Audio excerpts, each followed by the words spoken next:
Hare Krishna, welcome everyone. We'll say Mangalcharan prayers very quick and then start reading Bhagavad Gita.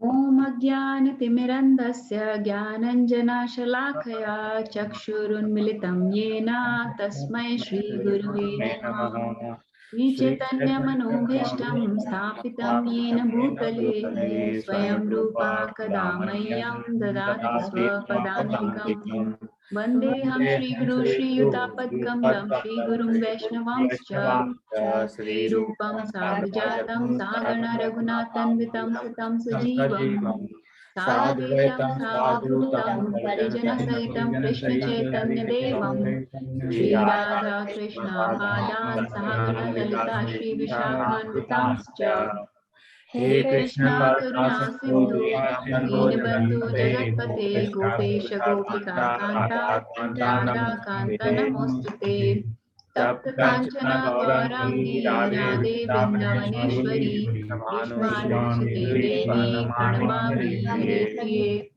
Vancha Kalpatarubhyascha Kripa Sindhubhya Eva Cha Patitanam Pavanebhyo Vaishnavebhyo Namo Namah Jai Shri Krishna Chaitanya Prabhu Nityananda Shri Advaita Gadadhara Shri Vasadi Gaur Bhakta Hare Krishna Krishna Krishna Hare Hare Hare Rama Rama Rama Hare Hare Namo Vishnu Padaya Krishna Prishtaya Bhutale Srimati Bhakti Vedanta Swami Iti Namine Namaste Saraswati Deve Gauravani Pracharine Nirvishesha Shunyavadi Paschatya Deshatarine Mukam Karoti Vachalam Pangum Langate Girim Yatripatamaham Vande Shri Gurum Deenataranam Paramananda Madhavam Krishna Chaitanya Ishwaram Gurve Gaura Chandraya Radhikaye Tadalaye Krishnaya Krishna Bhaktaya Tadbhaktaya Namo Namah Hare Krishna. Okay, so we were reading chapter 10, Opulences of the Absolute or Vibhuti Yoga. So Krishna is listing all his opulences in this chapter. And we are coming pretty close to the end. This chapter has 42 verses. We have finished 30 so far. Last one was a very nice verse where Krishna says that among the demons or the Daityas, I am Prahlad. Among the subduers, I am time. Krishna says I am time in many different places. Among beasts or among animals, I am lion. And among the birds, I am Garuda. Right? So we discussed that, and let's move to the next one. This is just a reminder of what we did last time. Anybody has any questions from last few discussions or last few shlokas?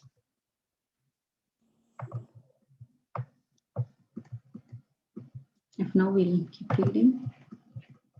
Okay, so we'll follow the lead and follow pattern. I'll just recite this. Pavana Pavatamasmi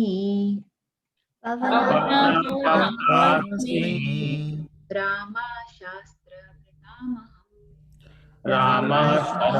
Vritamaham Shishanam Makaraschasmi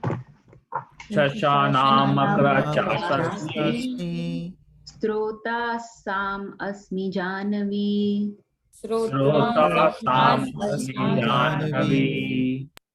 Okay, who would like to read this?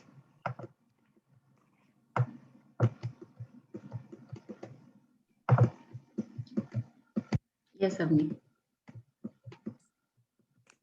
Of purifiers, I am the wind. Of the wielders of weapons, I am Rama. Of fishes, I am the shark. And of flowing rivers, I am the Ganges. Hare Krishna. Hare Krishna. So here Krishna is now listing Pavana of the purifiers, right? Pavan means Pavitra or the one that purifies, right? Pavanam Pavanebhyopi, right? Hare Nam Eva Kevalam, we sing that song. So Pavan or Pavan means Pavan is also purifying. Pavan is wind, right? Pavan is another name for wind. Pavan, Vayu, Anil, there are many various names of wind, right? So among the Pavan, that the ones that purify, that Pavan that that makes everything pavan, those purifying wind. I'm the wind, he says. So there are various kind of airs, right? So for example, in our body itself, there are 5 kind of vayus or airs, right? You remember very early in Bhagavad Gita, somewhere Prabhupada had listed the 5 types of pran or vayus in our body, right? There's a lot of air. We say that our body is made of all 5 elements, right? Ether, air, water, wind, fire, everything. So there is air also in our body. And there are 5 types of airs. And we know that we breathe air, we breathe it out. We know there is oxygen and carbon dioxide exchange going on. We know that even by science, that there is air. We need air. Remember how when COVID hit India, there was lack of oxygen. People were suffocating. People were dying from the lack of oxygen, right? So that air is the pran inside us.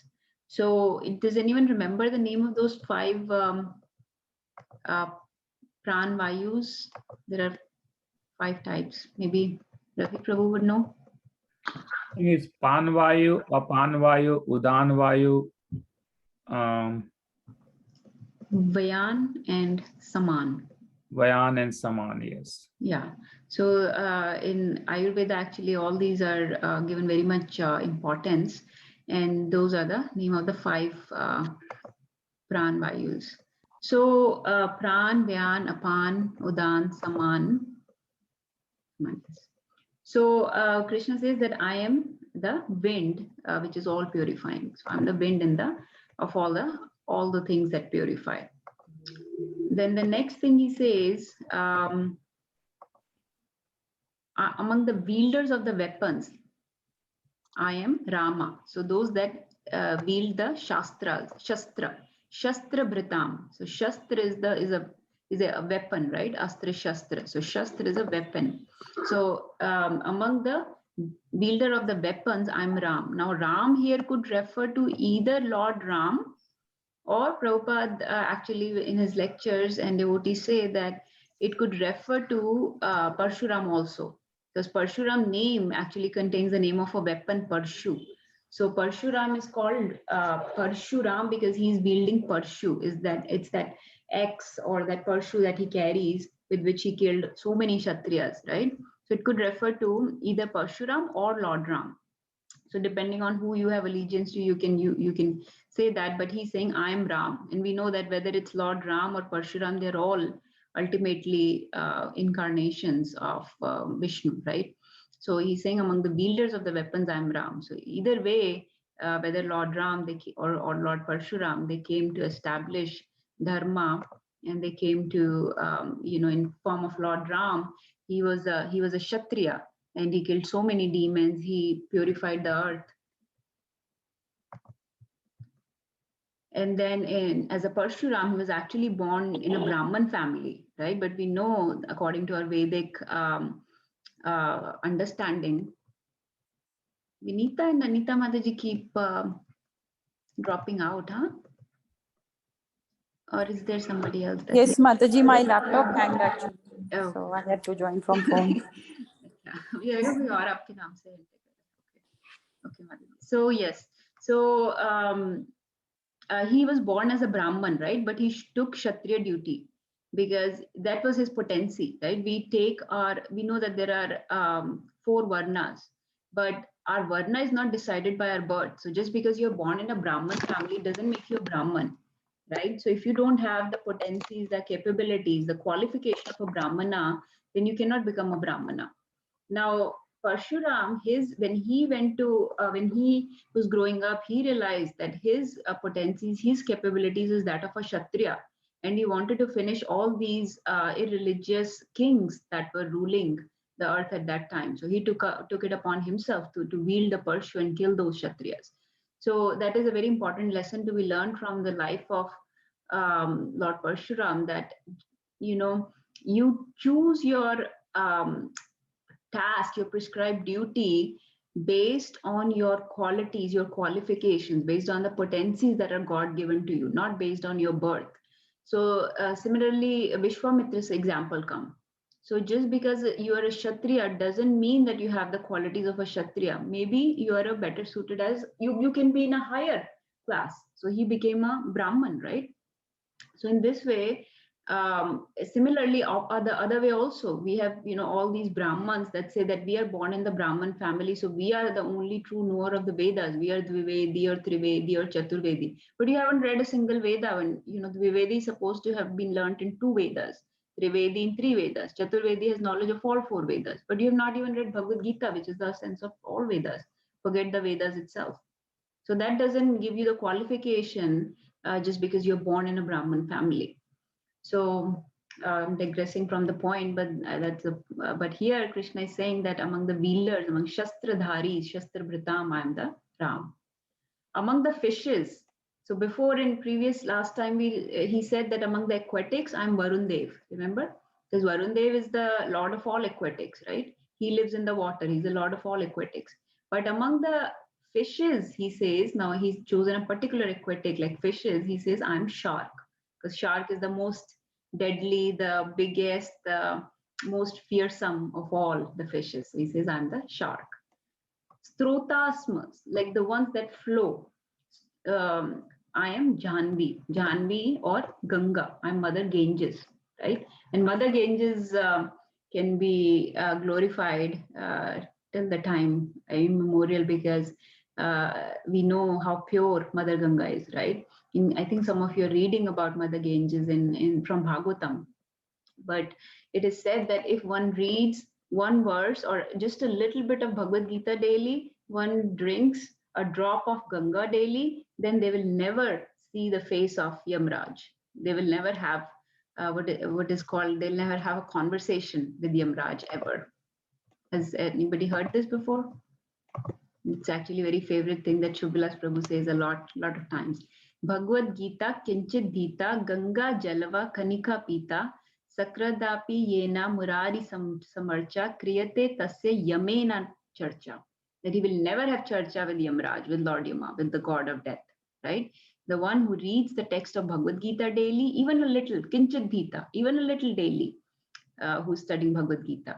A drop of Ganges water, Ganga Jal Lava Kanika Pita, who drinks the drop of Ganges water. And who thinks of Murari? Murari is who? Who's Murari? Who worships Murari every day? Krishna, right? The killer of Mura demon, Krishna, Murari. So the one who worships Murari every day. Kriyate tasya, the one who does all this, Yamena Charcha. Let me pull this up and show you. So he will never have Charcha or conversation with Yamraj. So that is the glorification of Mother Ganga, right? Whose mother is Mother Ganga in Krishna Leelas?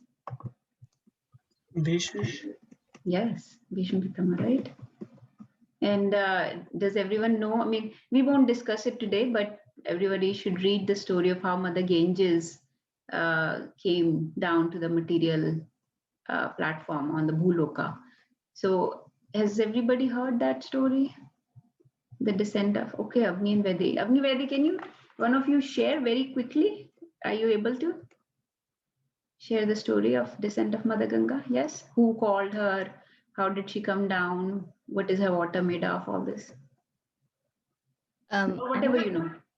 Too sure what her water is made of. Okay. But so Maharaj Bhagirath, his ancestors had been cursed by Kapil Muni and they had turned to ashes.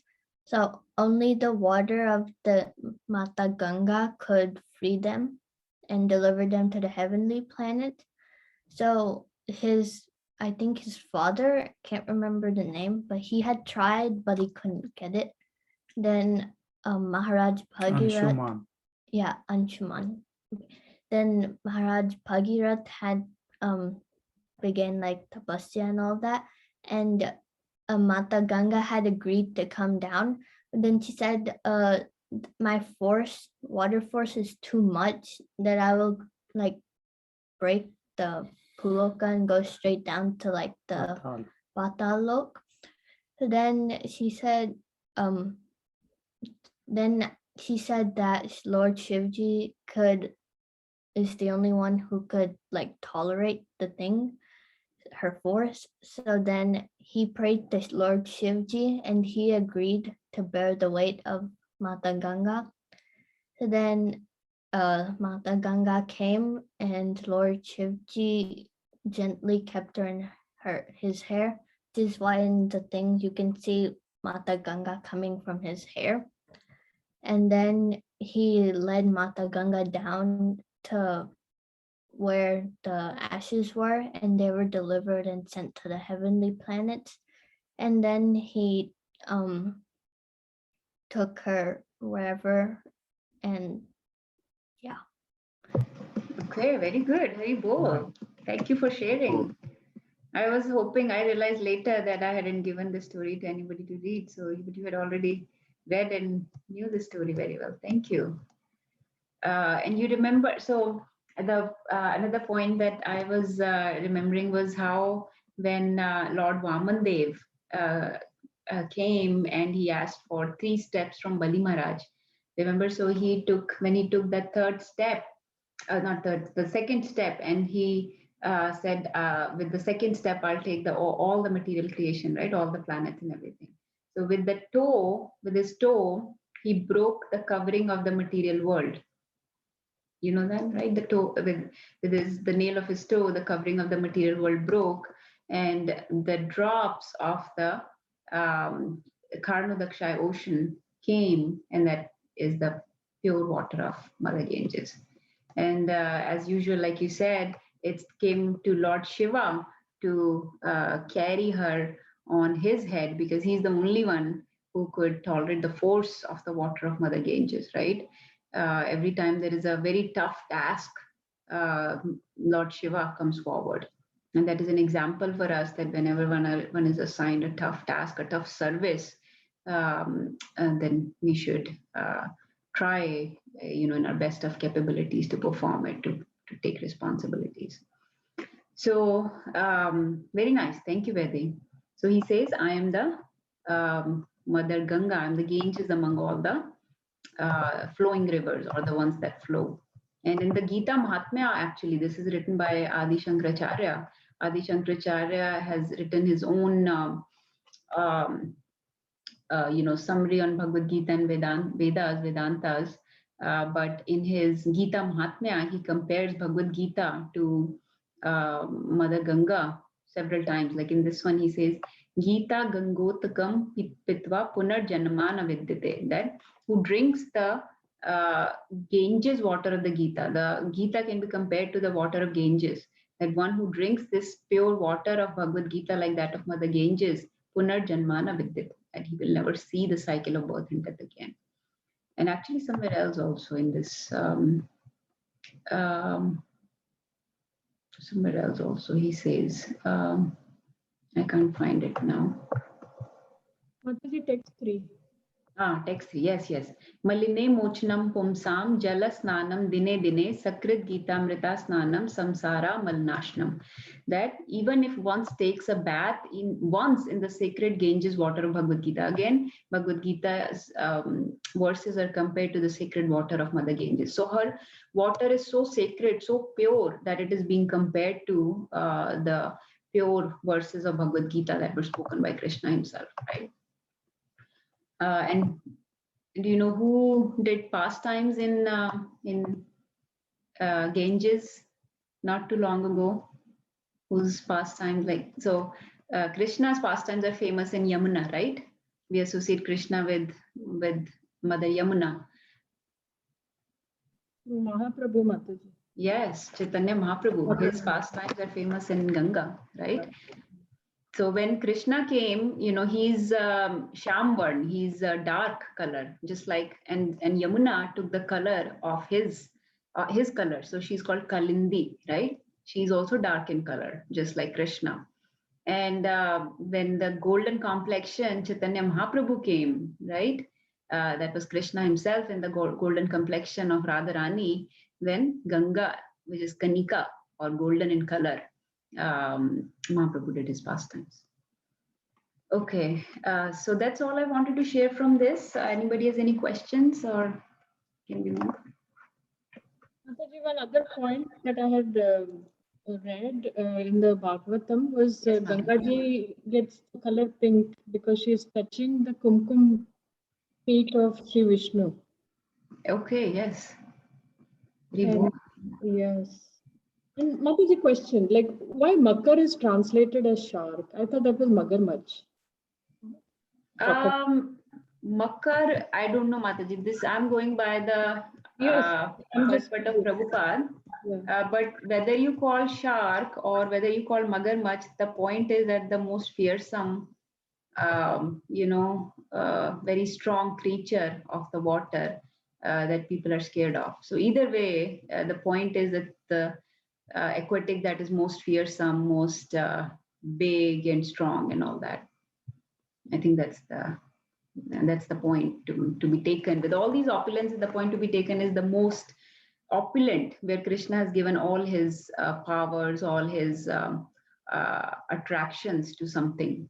That when people talk about this thing, they talk about it in reverence, because that thing is very powerful, very opulent, very famous because of something or the other, some quality or the other, and that quality in it represents Krishna.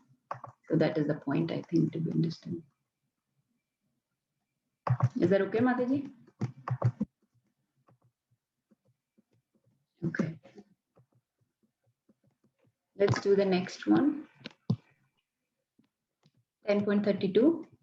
Sarganamadirantashcha Sarganamadirantashcha madhyam chaivaham arjuna madhyam chaivaham arjuna adhyatma vidya vidyanam adhyatma vidya vidyanam vada pravadatam aham.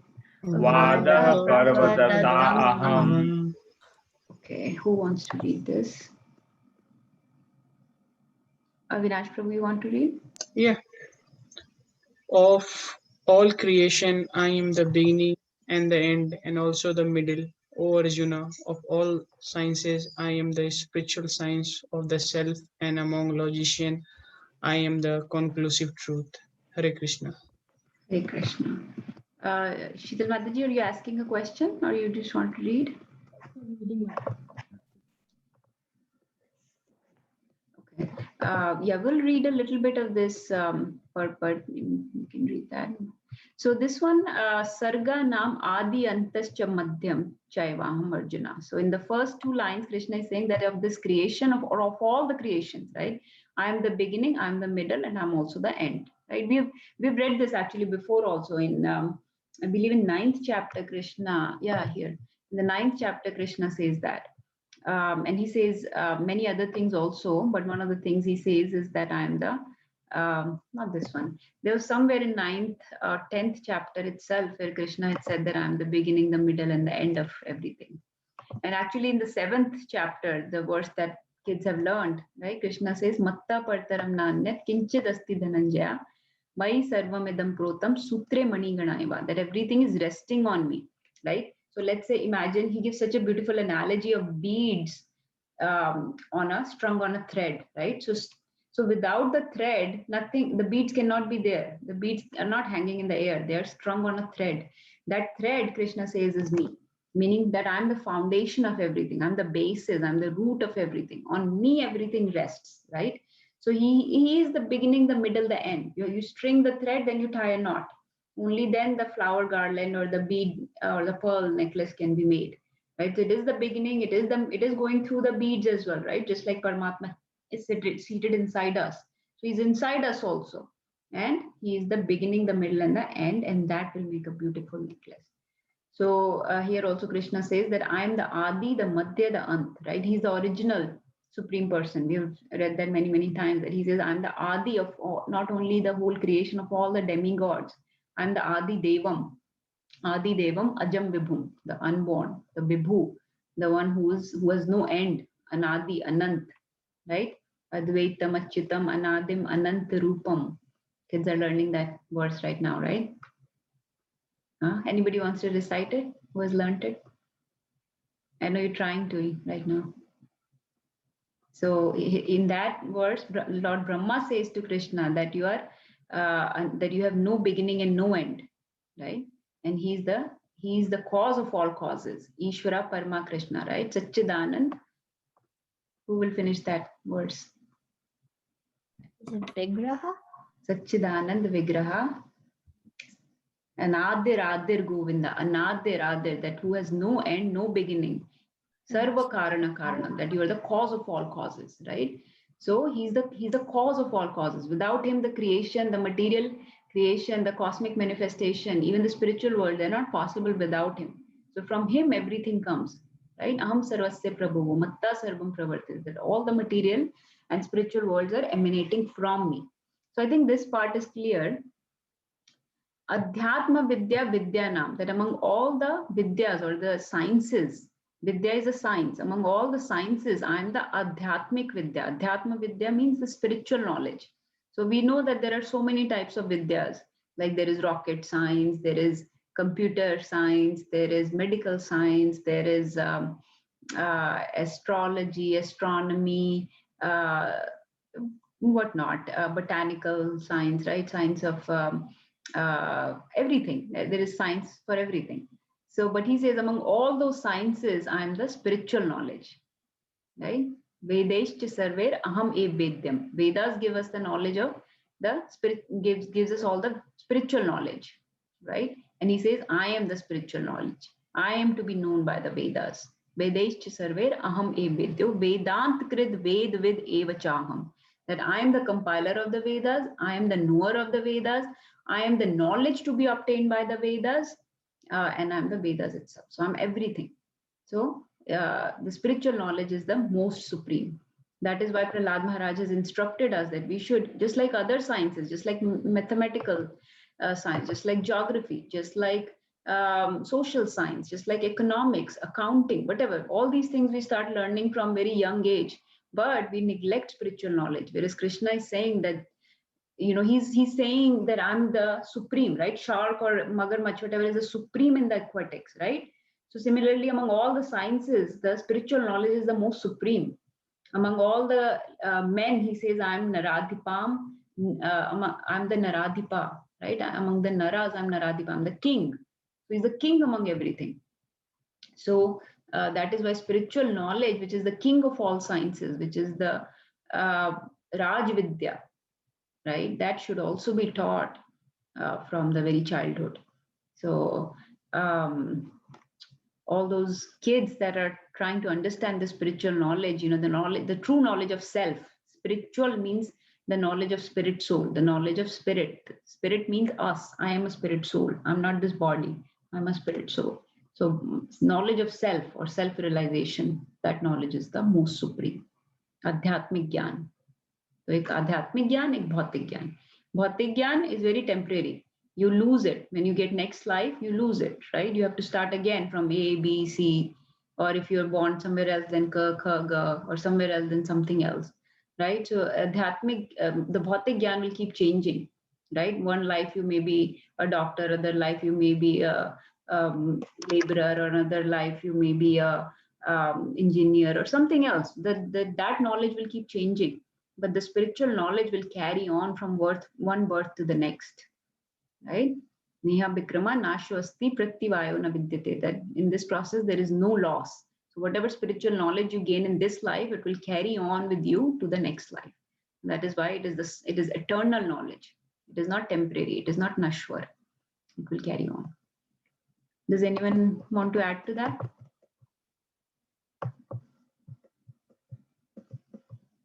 And the last thing Krishna says, Vada pravadatam aham, that among all the Vadas, Vada means like people do Vad Vivad, right? Vad Vivad.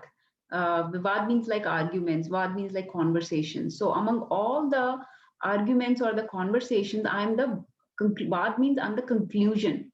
So when you have various, like people have meetings, people have discussions and conversations and arguments to come to a conclusion. That conclusion, Krishna says, is me.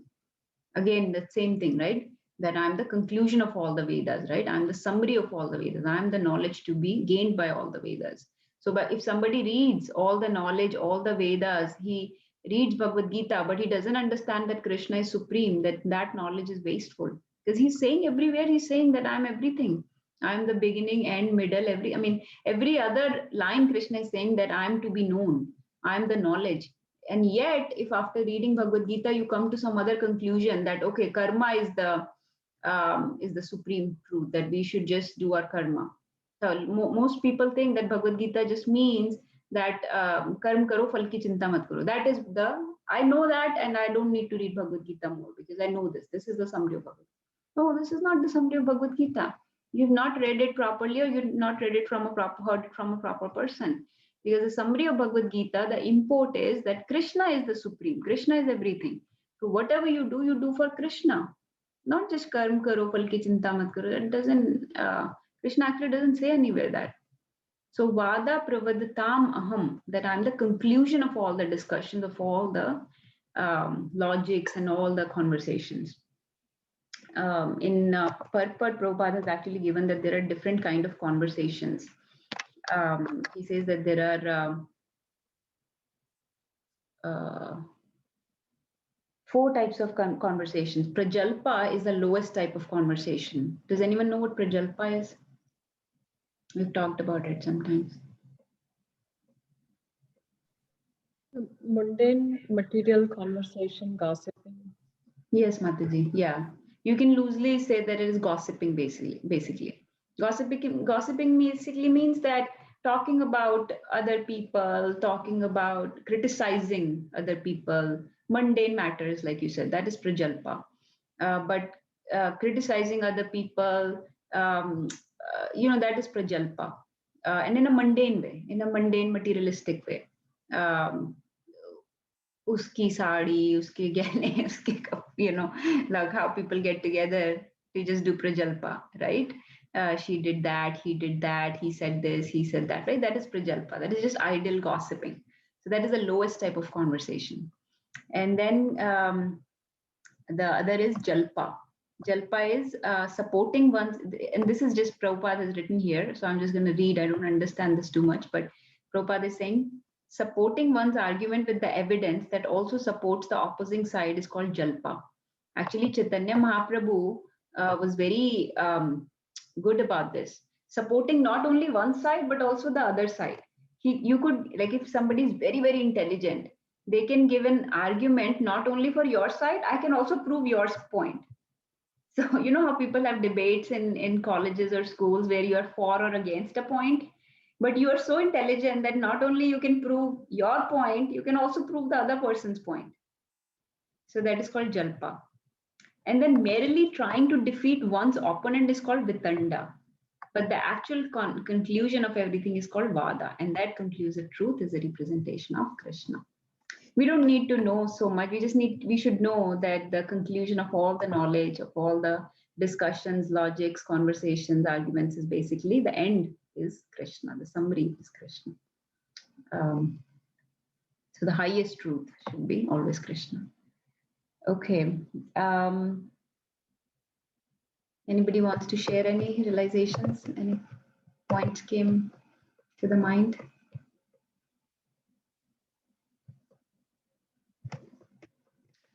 In this regard, where Krishna says, I'm the Adi, Ant, and the middle, I'm the Madhya, everything of the material creation, a very beautiful word is used when you read Queen Kunti's prayers, and actually it is used by Lord Brahma also in Brahma Samhita, is called Vishwatman. Vishwatma, that you are the Atma of this creation. You are the soul of this creation. So like Jiva is inside this body, right? Of this body, there is a soul inside, right? If the soul leaves, the body is dead matter, right? We say the person has passed away. Why? Because the spirit soul left the body, right? So the body is dead. Similarly, Krishna is the soul of this creation. If Krishna is not there, then this creation will be like dead matter.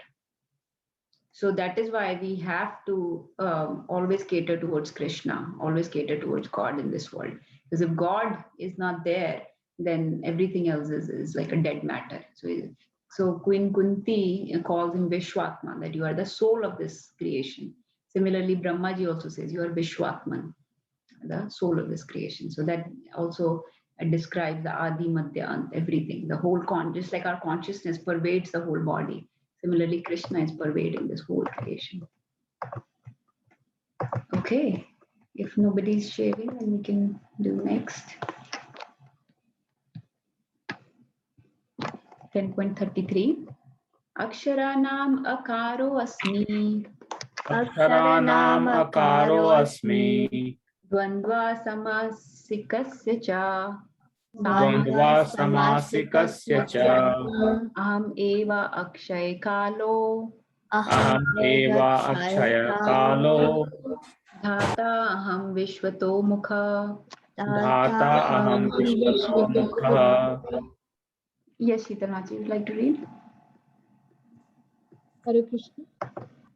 Of letters, I'm the letter A, and among compound words, I'm the dual compound. I'm also in inexhaustible time, and of creators, I am Brahma. Very bold. Very bold. Thank you, Mataji. So this is straightforward that of letters, I'm letter A. A means basically that the alphabets, the Varnmala starts from A. So if a language has to have first letter, has to have the beginning to make the whole Varnmala or the alphabets, right? It cannot start if we don't have the letter A. So you have to have the first letter. So that's what Krishna is saying, that I'm the first letter. The first, it doesn't mean letter A, it can be any language, that I'm the first letter. That if you start a language, you have to have a first letter. The first word is always Krishna. The first letter is Krishna. That's what he's saying. This is a very beautiful point here. Dvandva samasikasya cha. That among the compound words, you know that kids that are older, you're learning compound words, right? What does it mean? Actually, I don't know what compound word means. So maybe one of the kids will describe what does it mean. What is a compound word? You take two words and you put them into one, like cupcake. It's like two words, cup and cake, but they're one word, cupcake. Okay. Yes, that's right. Cupcake. Haldi salad. Strawberry. Strawberry is also compound one. Okay. So anything, yeah, where two words are compound, where 2 to 3 words or many words are like linked together, right? That's a compound word. I don't know if there are any other examples. I actually don't know. But he says, I'm the dual among the compound words, like cupcake, right? Now he's not saying, he's not referring to cupcake here. But what do you think he's referring to? Hare Krishna. Radha Krishna. Radha Madan Mohan. Sita Ram. Lakshmi Narayan. They're all such beautiful dual words. So he says, I'm the Dvandva. I'm the Dvandva, Yugal. Yugal means Jugal, means the couplet, couple, energy and the energetic, right? Energetic and the energy combined together, the couple, the Jugal, right? Radha Krishna Prana Mora Jugal Kishora. So the devotees, they all say, right, that we want to keep this vision of the Jugal Kishore in our eyes all the time. That when we close our eyes, we should think of Radha Krishna. That's why when we say Hare Krishna, we call out the name of both Radha and Krishna, right? When we say Mahamantra, it's Hare Krishna, it's Hare Rama, right? We say Sita Ram, we say Radha Govinda, Radha Gopinath, Radha Madan Mohan, right? So they are all couplets, they're all dual, dvandva words, jugal words. In Tulsi Aarti, it is said, right? Nayan Heri Bo Sada, Jugal Kishora, right? So everybody wants to, that in my eyes, the vision of the Jugal Kishore should always stay, of the young couple. Kishore means young. Jugal means the couple. So the couple, the Jugal, the Dvandva is the compound word that is most glorious of all the compounded words. So that's what Krishna says, I am that compound word, right? See the importance of Hare Krishna, right?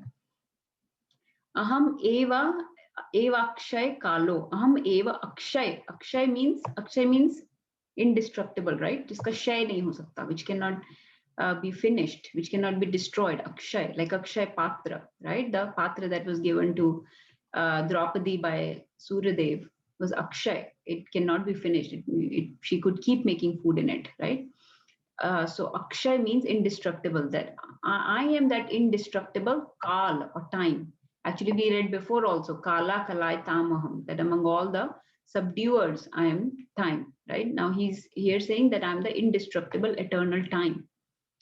Dhata Aham Vishwato Mukha, and among the Dhatas, Dhata or Vidhata, right, is a creator, right? The Dhata. And before also Krishna said, if you remember somewhere, I think in 7th chapter, we read that I am the Mata, Pita, Dhata, the grandfather, I'm the mother, father, grandfather, the creator, everything. So he says, among the creators, I'm Lord Brahma, right? So Lord Brahma, is a secondary creator, right? Lord Brahma is given instruction by Krishna to create this material world. And then for each universe, there is a different Brahmaji. We know that, right? Remember that the Vedic planetarium that all of you have made, how each universe has its own Brahmaji, right?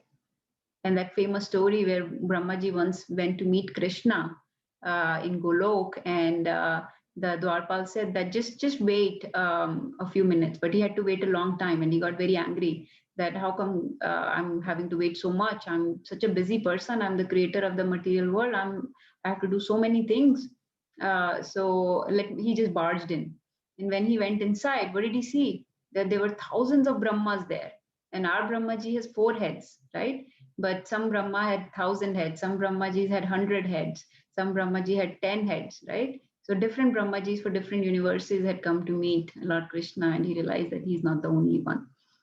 So, Lord Brahma is a pure devotee of the Lord. So, but sometimes they are put into illusion just for our benefit, for us to talk about Krishna more and more, right? So remember that Brahmaji is the supreme acharya of our disciplic succession, of our tradition. Lord Brahma is the param acharya, right? Our knowledge starts from Krishna gave the knowledge to Brahmaji first, and then from Brahma to Narad, and so on. So after Krishna, the first person that gets the knowledge is Lord Brahma, right? So he was given the 4 Vedas. He has the 4 heads, and he's holding 4 Vedas. He's holding the Vedas in his hands, right? So he's the creator that was given instruction, and so he's the one that is manifesting our material world. And so Krishna says that I'm the Brahma among the creators. Among all the creators, I'm the Brahma. About time, we have discussed very much in detail. Just to say a few more words for those if there is any doubt. So remember that time factor is an energy of Krishna. Time only exists in the material world, right? In the spiritual world, there is no time, right? And time or Kal is what is causing basically all the problems for us, right? With time, there are ups and downs. In waves, our life keeps happening. If you think about Pandavas, they are the best example. How everything was, how they were in jungle with Mother Kunti, their father had passed away, and they were in such a difficult situation. So such a low point of time in their life.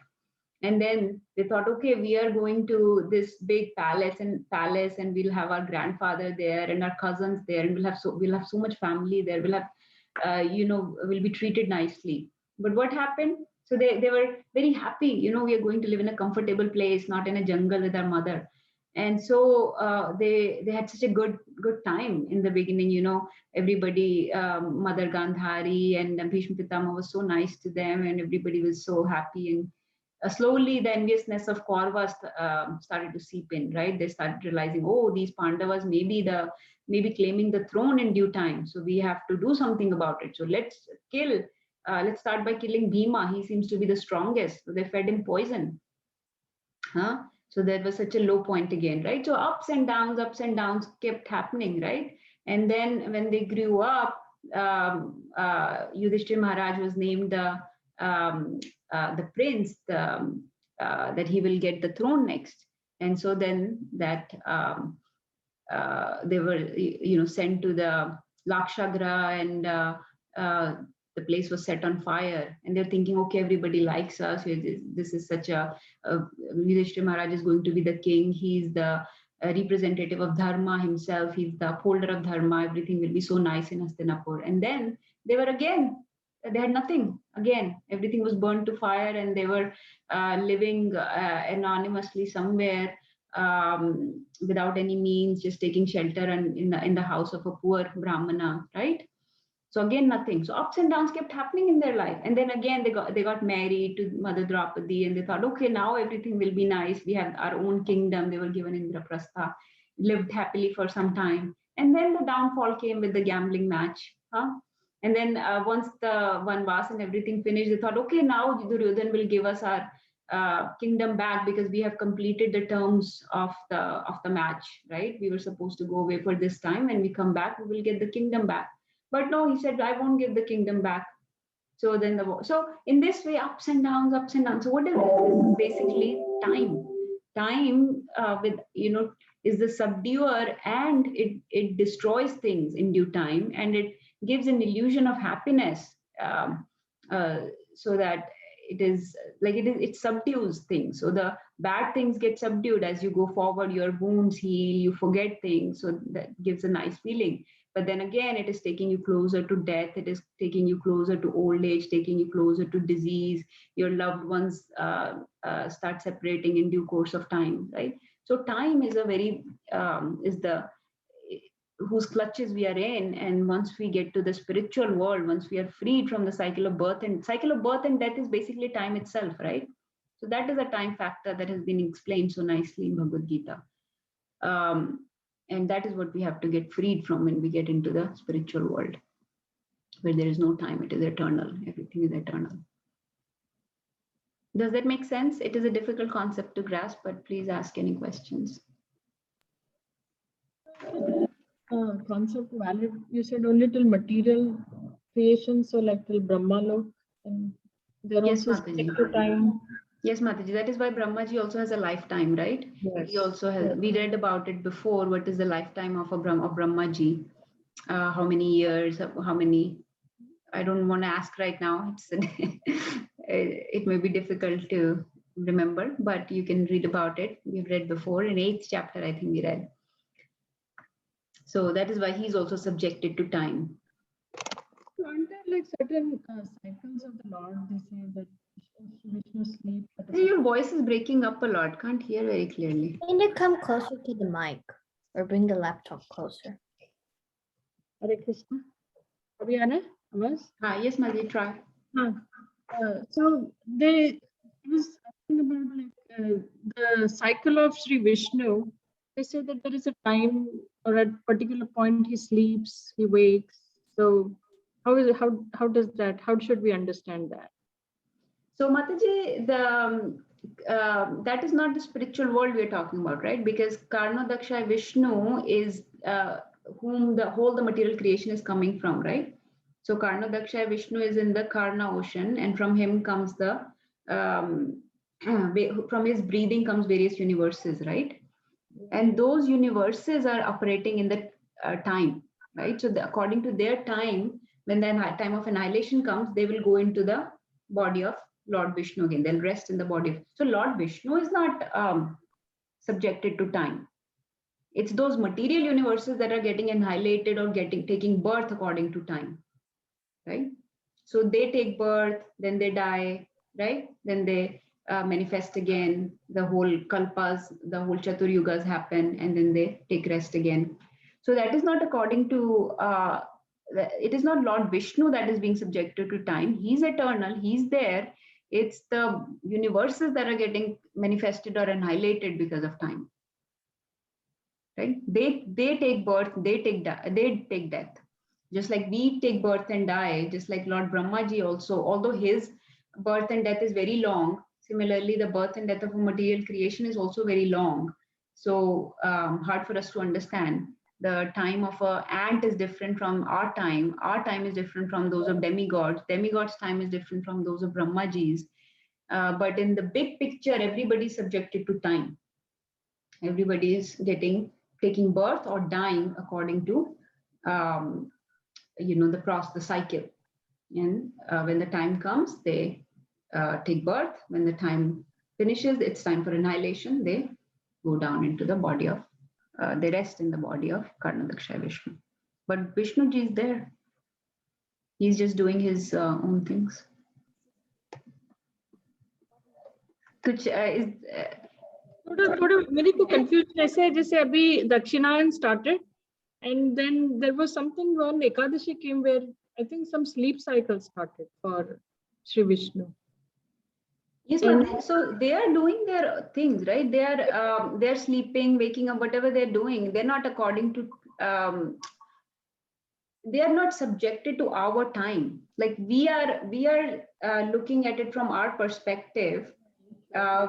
That Vishnu ji is sleeping or rising up or everything, but they're not subjected to our time. So for our like Uttarayan, Dakshinayan is according to the sun, and sun, there are so many suns, right? For each universe there are different. Surya Dev is just a position, right? Surya is just a position, Brahmaji is just a position. So for them, there is, in that particular universe, there is a time, okay, in this time there is sun rising. So for 6 months there is Uttarayan, then for 6 months there is Dakshinayan or Ekadashi, right? All this is, or months or days. But in spiritual sky, which is beyond the material creation, where the Vaikunthas are, where the Golok Vrindavan is, where all the Narayan expansions are in various Vaikuntha lokas, right? They are beyond the control of time. So that's why we say that the Leelas of Krishna and all their consorts and associates are eternal, right? But it is very difficult for us to understand because we have such deep conception of time. We cannot understand a world without time. That is why people keep saying, oh, this happened before, then how can this be so, right? Like how did, I'm trying to remember. Reference is like, as you said, like we are seeing it from our perspective of time as we understand. I remember there was something where somebody was asking in this class only, how can this happen before?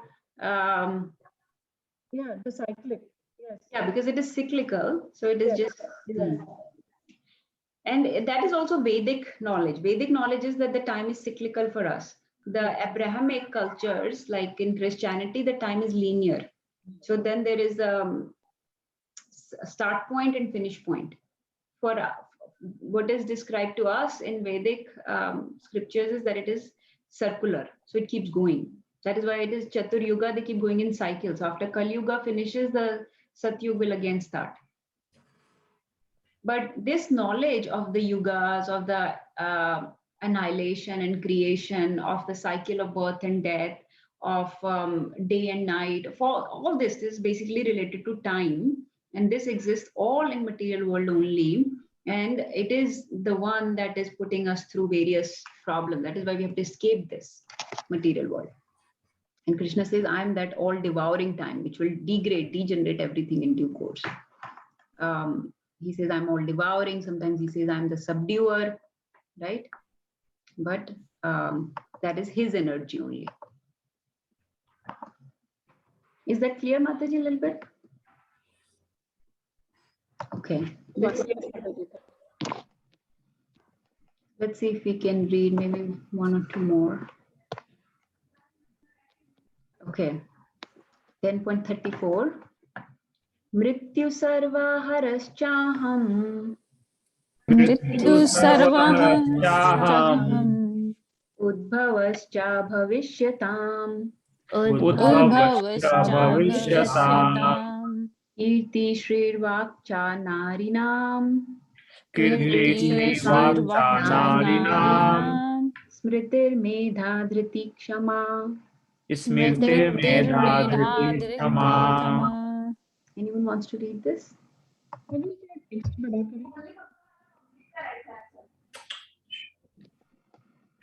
Yes, Ravi Prabhu. I am all devouring death, and I am the generating principle of all that is yet to be.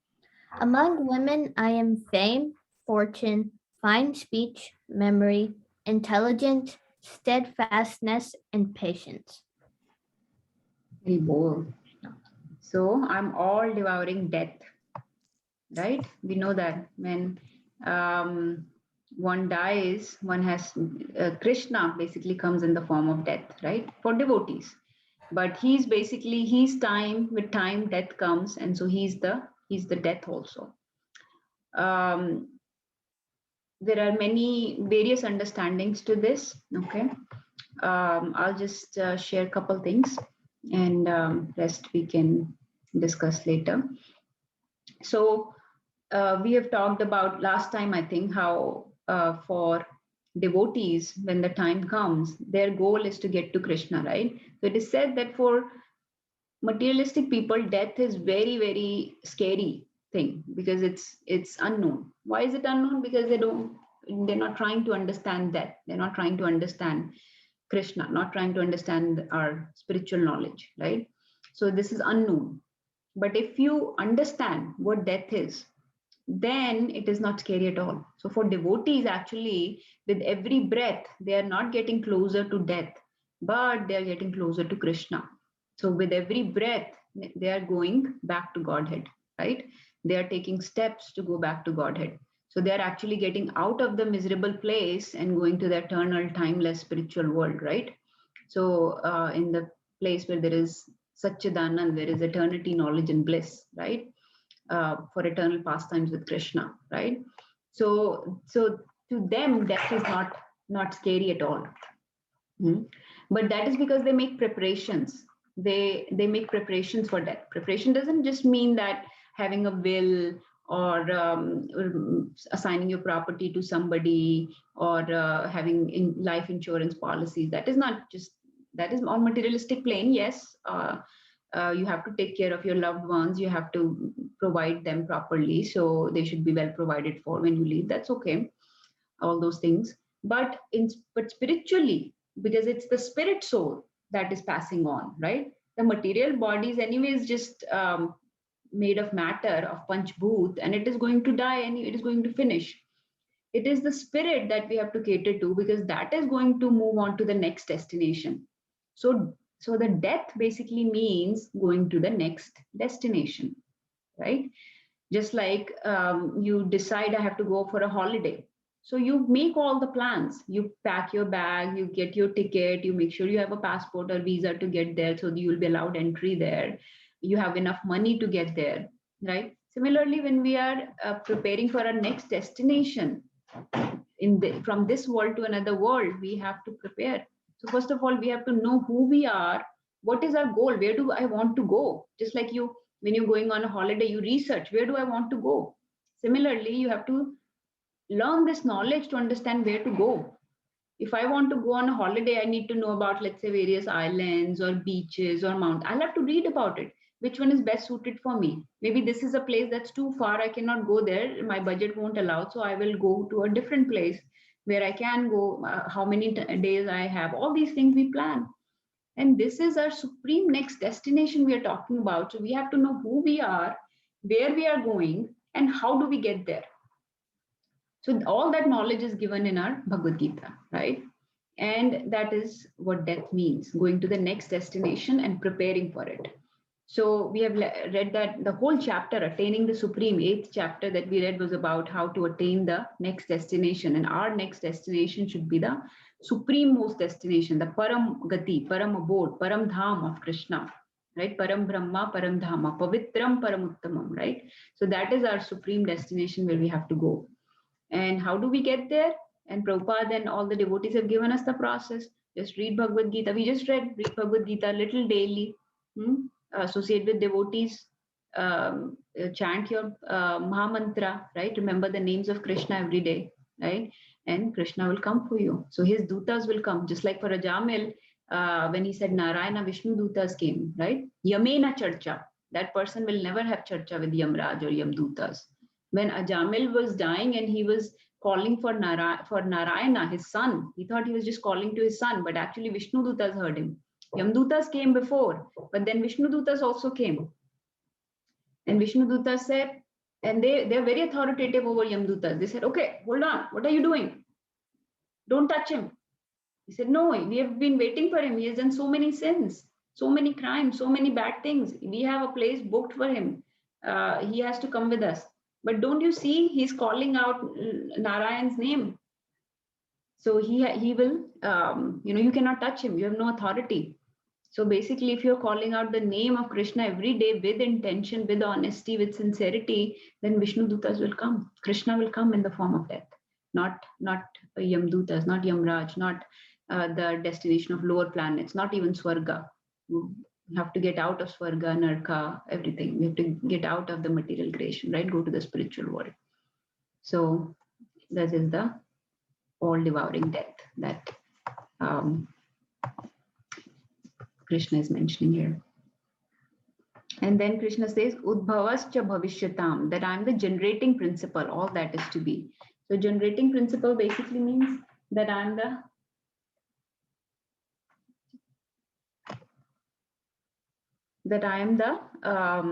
cause of generation, right? Like before we read that when people come together, the cause should be, when a boy and a girl marry, the cause should be to give birth to the next progeny, to generate. So he says, I'm that generating principle of the future manifestation. And it also means, like in some devotees say that it also means that he is the cause of everything. Like we say, from him comes all the energies, from him comes all the expansions, all the incarnations, sarva karna karnam. The Krishna is the source of time energy, superior energy, inferior energy, of all the expansions, like the three Purusha avatars that Mataji was talking about, Karnodaksha Vishnu, Garbhodaksha Vishnu, Shirodaksha, the Purusha avatars, they are expansions of Krishna, right? All the Narayan forms, the four of initial forms, the Aniruddha, Pradyumna, Vasudeva, and Sankarshan, right? All those four are expansions of Krishna, right? They're all expansions, all manifestations, all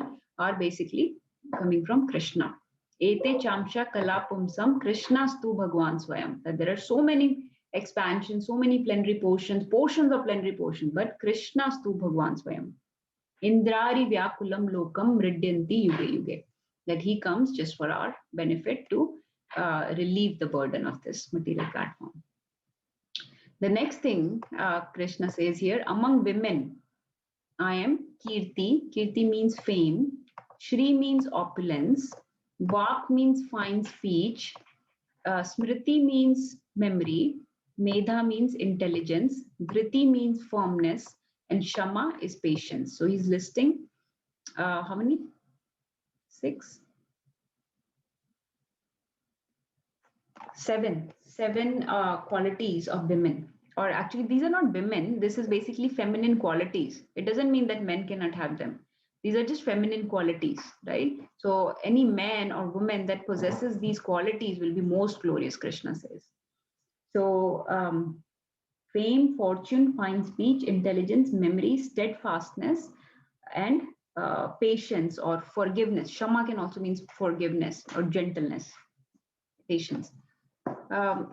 Please share any thoughts. I'm just going to talk.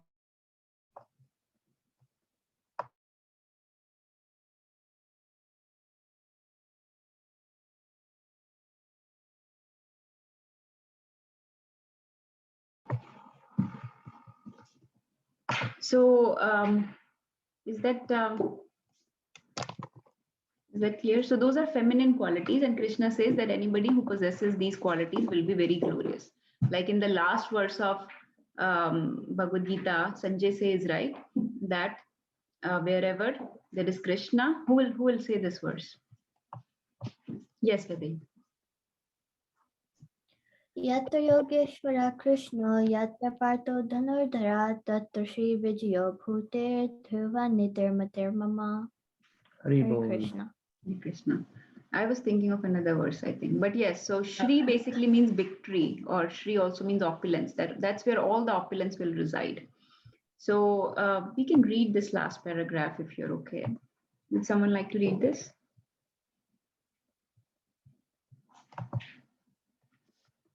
Manisha Mataji, you want to read this? Hare Krishna. The 7 opulences listed, fame, fortune, fine speech, memory, intelligence, steadfastness, and patience are considered feminine. If a person possesses all of them or some of them, he becomes glorious. If a man is famous as a righteous man, that makes him glorious. Sanskrit is a perfect language and is therefore very glorious. If after studying one can remember a subject matter, he is gifted with a good memory or smriti, and the ability not only to read many books on different subject matters, but to understand them and apply them when necessary is intelligence, that is medha. Another, opulence. The ability to overcome unsteadiness is called firmness or steadfastness, that is dhriti. And when one is fully qualified, yet is humble and gentle, and when one is able to keep his balance both in sorrow and ecstasy of joy, he has opulence called patience, that is kasma. Shama. Okay, so I think this is was very nice to read. Prabhupada has mentioned details of these opulences that Krishna is listing, that all these things, fame, fortune, fine speech, anybody that has those, right? Intelligence to not only read, but also to understand and then to apply it, and then have steadfastness, that to apply it honestly, be steadfast in your practice, have integrity, right? And patience, that patience like being equipoised, that if when tough time comes, tolerate it with patience, or patience with people, or shama, forgiveness, gentle behavior towards people, right? And towards situations. That is called patience. So all these things are these are listed as narinam, basically means feminine qualities. And anybody who has these, I represent these qualities. So basically Krishna represents these qualities. Like Krishna says, matta smritir jnanam apohanam cha, that I give the memory, the intelligence, the remembrance, right? And he can take it at any point of time. So I think we'll finish here. Anybody has any questions or they want to share? Any doubts?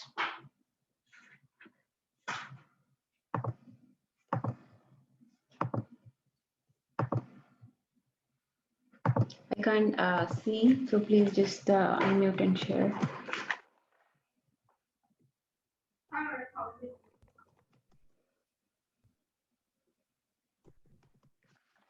Any questions? They want to share anything?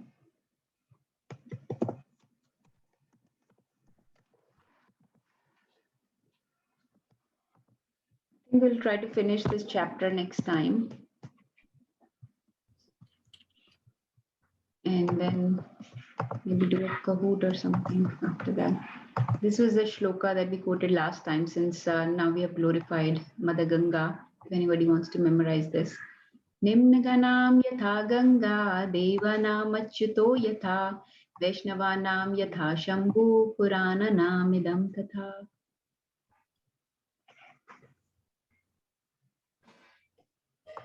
And actually, in one of the prayers of Queen Kunti, she also tells Krishna that you are the eternal time. Manne tvam kalam ishanam, that I consider your lordship to be eternal time, the supreme controller, without beginning and end, the all-pervasive one. In distributing your mercy, you're equal to everyone. The dissensions between living beings are due to their social intercourse. So manne tvam kalam ishanam anadi nidhanam vibhum, that you are the eternal time. I'll consider you to be the eternal time. Okay, shall we chant unless somebody wants to share anything?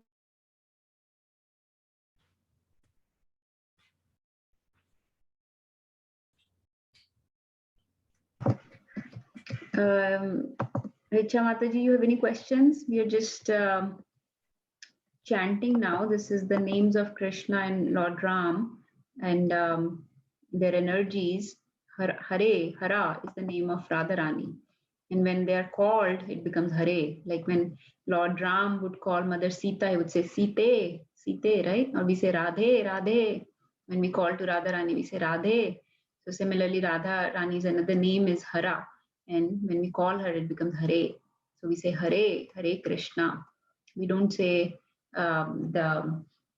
we say the names of both of them together, because like you read today, their couple name Jugal Naam is very strong. Calling the energy and the energetic together is very powerful. So we say Hare Krishna. So those are the names we are calling out when we are chanting the names. This is our main mode of worship in Kali Yuga. This has been given to us as the main japa is called the main yug dharma by which one can reach God in this age. If you have any questions, please unmute and ask. If not, we'll chant.